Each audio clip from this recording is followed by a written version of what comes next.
Because your bowels... Because your gut. It's your gut, exactly. And you're following true instinct, right? And we are what... Everyone says you are what you eat. And we are taking that to a different level. Right? Yeah, like... We really are, though. Yeah, we are what we eat.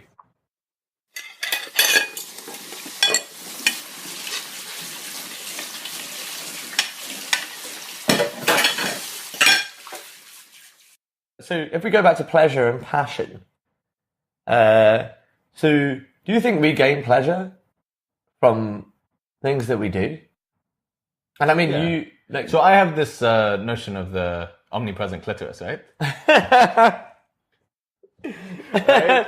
Which is basically just the idea that there is like pleasure, like a sort of a hidden point of pleasure within everything. And we just like the capacity of a human, or the deepest capacity of a human, is to find the clitoris within everything. Anything. Yeah, but then that's why we try and find pleasure in banality, right? Yeah, like a lot of people go out of their ways to find pleasure, but we try and find it, in the mundane. So and I think that's high. Like it's kind of easier for me. But then that's why your locking up analogy is amazing, because a lot of people would find that mundane and banal. But you're saying there still can be pleasure found in just simply locking a door, right? But I think people get that as well. Like I think people do feel those pleasures. Like for example, when you have perfect change. When you just like... Yeah, that's a pleasure. Right? Yeah, and there's something really sensual about that idea. It's like, that's very 79p, please. And you're like, I've got exactly 79p. And it's just like, there's a certain synchronicity that's happening. And there's this certain like... I don't know, maybe there is a threshold as well there. Yeah, that's very true. But even there's a threshold in all payment. That's very true. But even with contactless payment?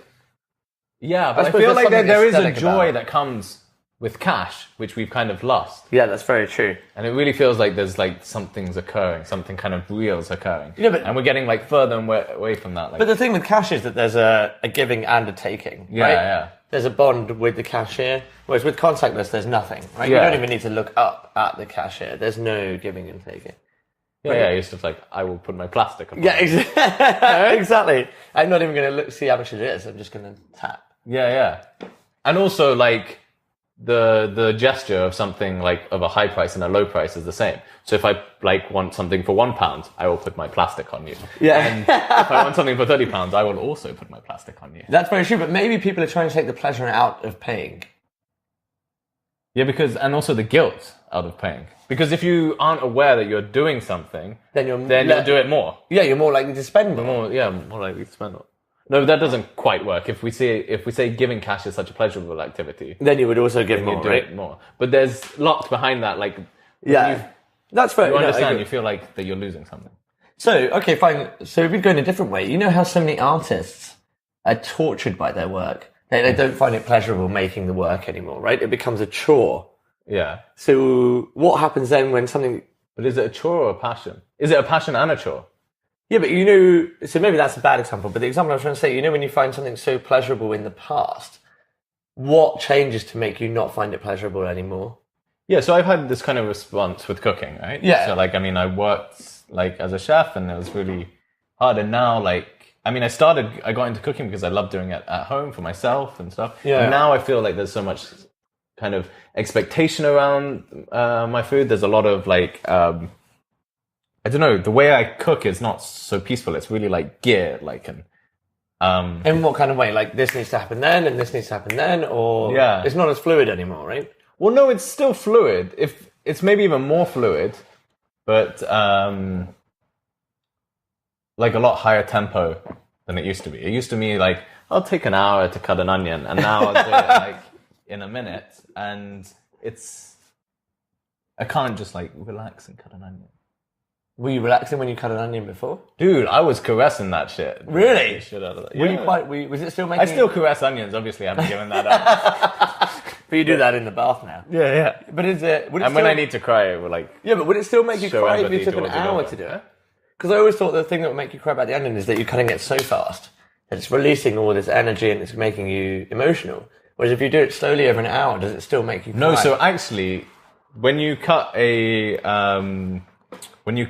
with a sharp knife and fast, then you don't break the cells so much, so it releases less juice. Whereas if you cut it slowly, like this, it actually causes the cell to burst and release its juice. So you cry more? So you cry more with a bad onion. So if you're crying, it's because you're a lousy chopper or you've got shitty onions. But that's amazing though. So like a slow death is more painful when it should be more emotional because you're more attached to this onion. Yeah, and that's why you have to go to sleep afterwards. You've cut the onion, you can't cook because you're just like, this is so traumatic. No wonder you don't find it pleasurable anymore. It takes you an hour to cut. It used to take you an hour to cut an onion, and then you take a nap, and then you'd cook, right? Yeah. But now you need to cut the onion, cook, and then eat, and then nap. Yeah, I think that's the problem. Maybe it's all the activity, which is just, it's just so tiring. Well, maybe you should host dinner parties where the chef can nap. Yeah, I think that was, like Sleeping Lions. Exactly. The production.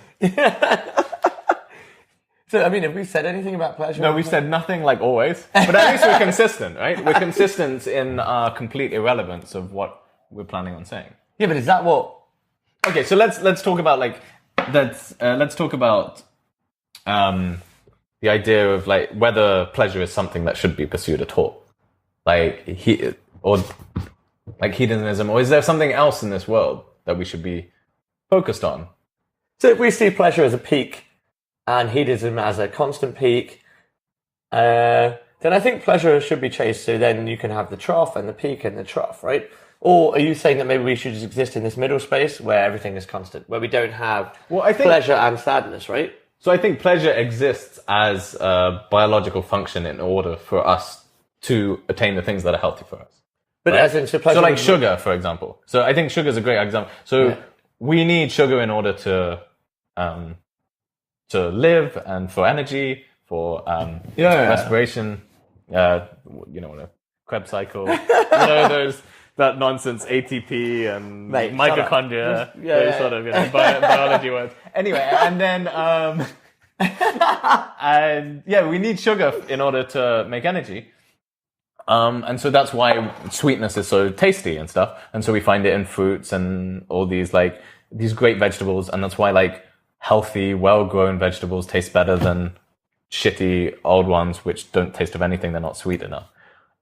And so I think that's great because that makes us eat these sort of things. But then we notice, this has got sugar in it, right? And this is causing displeasure sensation. And we we abstract the sugar and we refine the sugar and we just want all this pleasure. So we put this loads of sugar and then we put it into a Mars bar.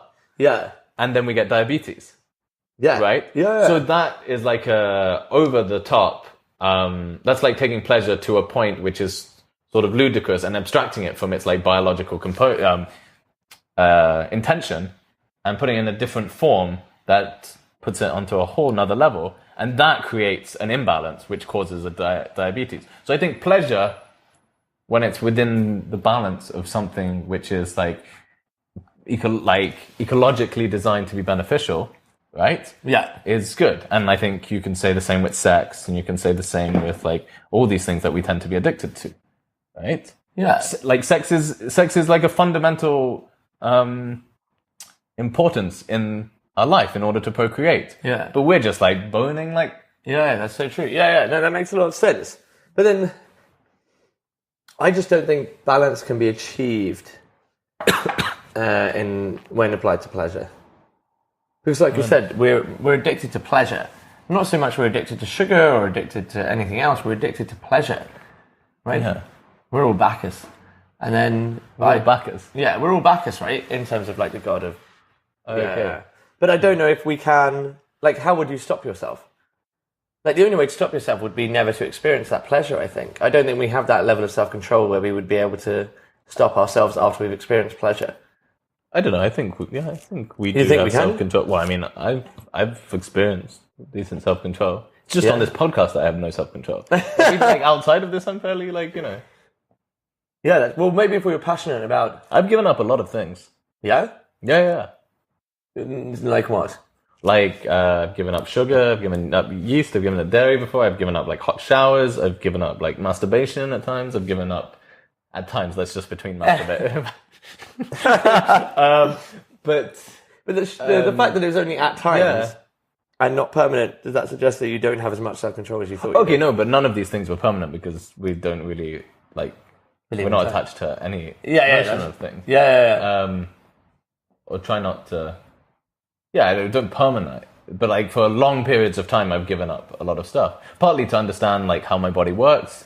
partly to understand I do think that to understand something, you need to understand its absence. Yeah, I agree with that. But don't you think a lot of pleasure derives from repetition? Yeah, that's true. Rather than the actual Mars bar, for example. It would be the repetition, the act of eating the Mars bar rather than the actual taste. But I think like a repetition that takes you into its depth is slightly different from a repetition that kind of takes you away from its depth, right? And the addiction takes you away from the essence of what it is that you're doing. Whereas like a healthy connection or sort of takes you into it. So like meditation, right? Yeah. Is based on that process of getting deeper into the self and deeper connected to the functions of your mind and the functions of the universe. Yeah. And it is only through the repetition and this like movement into its depth that you can access that level. And I think that could be applied to many things, like sex, or even just taking the 74 bus every day, right? Yeah, that's very true. If you have that consciousness that this is an experience that I'm repeating and I'm moving into its depth, but if you start abstracting only considered only with the pleasure, right, then it becomes this sort of hedonic but then reality what's necessarily wrong with hedonism though? Like we could live young, we could live fast and die young, but we would have had a brilliant 25 years or 30 years. But I don't think you would have. I think because there is more component to life than just like base level pleasure. Right? But is that? Yeah, I feel it depends. I guess it depends on what you talk about as pleasure and if joy is something. But if we say, I think having a meaning or a sort of like a deep sense of meaning in your life creates a sort of sustained joy. And like if you pursue only pleasure, then I don't think you really have that meaning. But what if I feel like you don't know, a lot of the time people pursue pleasure in order to sort of eclipse a sadness. Right? Yeah, so it's like I'm feeling like sad. Let's just take some drugs or something. Yeah, but then what if your passion is pleasure? Yeah, well then you're just like being an idiot. You're just like saying nonsense. Like my passion is pleasure. Like that's just nonsense. Well, I mean, maybe it's quite wise. I like my passion is pleasure. Like I just find it disappointing that everything seems to come down to balance. Yeah, it is. And we are the most imbalanced people. That's what I'm saying. We're so asymmetrical in everything that we do, right? Like, exactly. We are unbalanced people, mentally, emotionally, physically, and I think it's a lot to ask for a population to focus on balance of things. Yeah, but that's just because you're lazy. Like you're just like, well, let's just do the easier way. I don't think it's to do with the easier way. Just the one with less effort. Yeah. Yeah, maybe I'm just passionate about the lack of balance. I find pleasure in the lack of balance. You find pleasure in the lack of balance? Yeah, I do too. I find the pleasure in the lack of balance. Like this is a very unbalanced podcast. It's been 28 minutes. And it's been joyous. It's been joyous? Has it been joy or has it been pleasure or passion? We didn't even talk about lust. God, there's so much to do. So much to do, so little time. Yeah, and I'm so tired. I'm so pleasure's like knackering, man. I think that's maybe the answer. Like if you like after sex you just want to sleep, right? Yeah, for sure. So if we just say like pleasure is an activity that inspires narcolepsy, that is pretty decent definition of pleasure.